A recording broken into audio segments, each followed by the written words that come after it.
Music बाई इंजमा।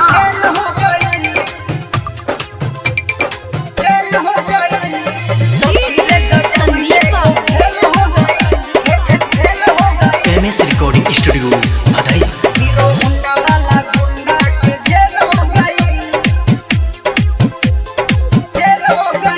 पड़ल रहे हो हमारा पीछा ओकर पूरा न भइल इच्छा, ओकर पूरा न भइल इच्छा। पड़ल रहे हो हमारा पीछा ओकर पूरा न भइल इच्छा। कैले रहे उ चढ़ाई उ त छोड़ले पढ़ाई, कैले रहे उ चढ़ाई उ त छोड़ले पढ़ाई। हमरा चक्कर में फेल हो गई रे गजब ये गो खेल हो गई। हीरो होंडा वाला गुंडा के जेल हो गई। सखी रे गजब ये गो खेल हो गई। हीरो होंडा वाला गुंडा के जेल हो गई। जेल हो गई संदीप बाबू, जेल हो गई। सखी रे गजब ये गो खेल हो गई। हीरो होंडा वाला गुंडा के जेल हो गई। रंगदारी जही न कहीं रुका देता गाड़ी। हमनी के चक्कर पड़ल ओकरा भारी। आई याद जब पुलिस ओकरा मारी, पुलिस ओकरा मारी, पुलिस ओकरा मारी।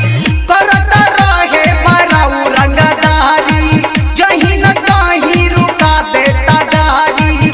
हमनी के चक्कर पड़ल ओकरा भारी। आई याद जब पुलिस ओकरा रोकत रहे उ रास्ता बुझे हमनी के सस्ता। रोकत रहे उ रास्ता बुझे हमनी के सस्ता। वही बेरा उतरेल हो गई। सखी रे गजब ये गो खेल हो गई। हीरो होंडा वाला गुंडा के जेल हो गई। सखी रे गजब ये गो खेल हो गई। हीरो होंडा वाला गुंडा के जेल हो गई। जेल हो गई, जेल हो गई। सखी रे गजब ये गो खेल हो गई। संदीप बाबू, खेल हो गई। हीरो होंडा वाला गुंडा के जेल हो गई। म्यूजिक बाई इंजमा। जेल हो गई। इंद्रजीत अकेला रहे ओकर नाम हो। करत रहे गलत सलत काम हो।